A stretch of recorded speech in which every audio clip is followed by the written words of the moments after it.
Parents, this post is not for the children. This post is for you.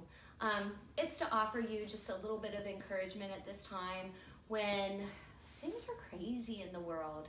A lot of us are feeling stressed out, and it's trickling down to the kids. So I wanted to offer a little bit of encouragement to you and a few ideas.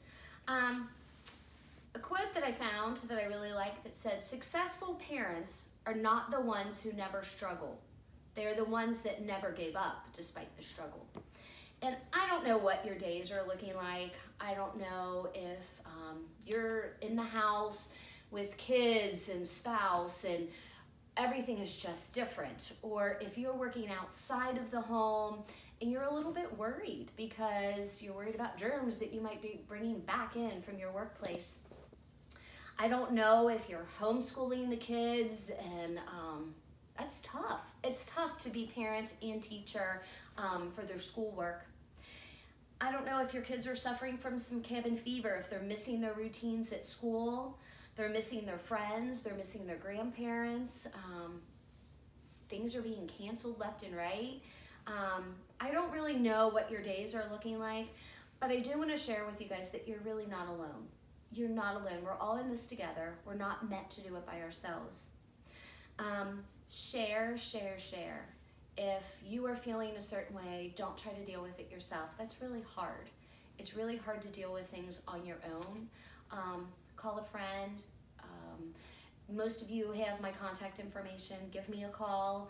I might not be able to change the situation for you, but at least we can talk about it. And sometimes it feels good just to have somebody to talk to.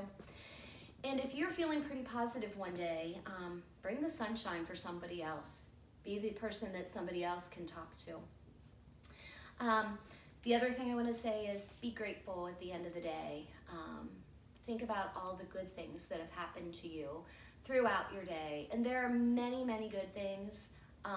Oftentimes those get overshadowed by the tough things.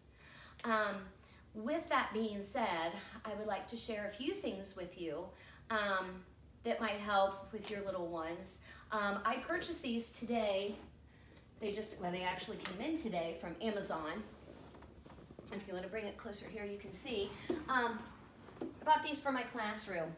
Kids love to sit and watch these. I used to have some in my classroom. It really does make a difference in them just calming down. Here's another one that I purchased today. Just sit it, if you have access to Amazon, maybe you can get something like that, or maybe you already have something like that. That gives the kids some just calm down time. There's another one that I have. These are just kind of fun to watch. So that was one idea. Another idea that I have is to just try to keep routine as much as possible. These little guys know exactly what to expect at school. They know what time their certain classes are, or in the case of preschool, they know that we do morning meeting, then we do free play, then we do cleanup time, then, as our day progresses. Just being at home and the older siblings being at home and maybe mom and dad being home more than often, it just creates a sense of not normalcy. It's hard for these little people. So try to establish some sort of routine. It's going to help you and them. Something that I worked on with my kids when they were little was we did lots of charts. So you can make a chart. Now this is just an example of something that you could make. In the morning, I made this just real quick. It took me like 5 minutes for a morning chart. You can make an afternoon chart, an evening chart. The kids like to feel like they have some purpose and like that they are completing something just like we do. So this is I did a great job. So this is what the kids have to do when they get up in the morning. They have to get dressed. Once they get dressed, they get to close this one. You can put a little piece of tape there. Oh, comb or brush your hair. Oh, eat your breakfast. And they don't have to be done in this order. Brush your teeth, and then do a little bit of work. You could have a coloring page out, you could have markers and paper out. The children could be creative. You could just throw some Legos on the table and say, you're gonna build for a little bit. I'm gonna set the timer on. But what this does is it gives the kids some sense of every morning when I wake up, I know what I have to do. It encourages the little ones to do some of these things on their own. It offers so many opportunities for teaching. Oh, how many smiling faces did you get today? 1, 2, 3, 4, 5. Oh, you did. I did a great job. Yeah. So, I mean, it really does open up some conversation. It gives you a little bit of freedom to maybe work with the other kids or get something done for yourself while your child is working on these things. And they're going to be proud of themselves. And that's what we want. We don't want the children to be proud because you told them you're proud of them. We want them to have that inside of them so that they are proud themselves. The other thing that I wanted to say, I have just a few quick other things, is do something nice for yourself each day. And it doesn't have to be a lot. I don't like to wear shoes, so you can see I'm not wearing my shoes today. I painted my toenails the other day, and this morning I put on earrings. It makes me feel better. I like to read. I like to take walks. I've been taking walks. I love to take classes. I'm crazy. I love school. And so last week I took 2 classes, one on kindergarten readiness and one on yoga for preschoolers.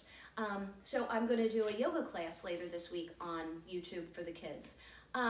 Just find something that you like to do. It doesn't have to cost money. You don't have to leave your house. Just find something you like to do. 2 quick things I want to read to you. I found this and I thought it was kind of cool. Take a shower at the end of the day. Wash off the day. When you're in the shower, just think about, I'm letting everything go. Everything that stressed me out, I'm going to wash off the day. If you have a few minutes, read a book. Drink a glass of water. Make the room dark. Lie down and close your eyes. And notice the silence when your children are all in bed at night. Notice your heart still beating. You're still fighting. And you made it after all. You made it another day.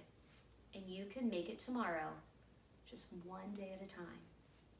I know you've got this. I know many of you personally. I know that it's hard. I'm having some struggles from time to time as well. I'm missing my kiddos at school big time. Just know that you're not in this alone. And please, please, please don't feel like if you're asking for help that you shouldn't be, that everybody is dealing with something, but it's okay to ask for help. I will tell you, if you have a chance to watch something on TV for the adults, a couple weeks ago my husband and I watched Mr. Rogers' Neighborhood, the movie.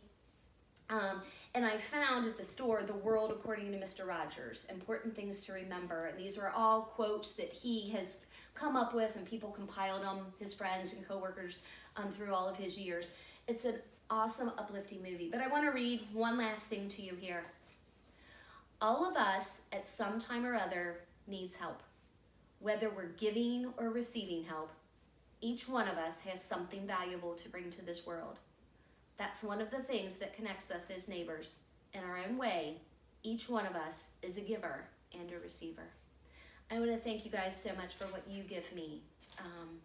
You would not just believe how happy it makes me knowing that I have all of you, especially preschool parents from my preschool where I work in my life. You guys are awesome. So once a week I'm going to try to post something, just kind of a parent pick me up. Call me if you need me. Reach out to a friend. Do something for yourself. We're going to get through this, guys. Have a good day.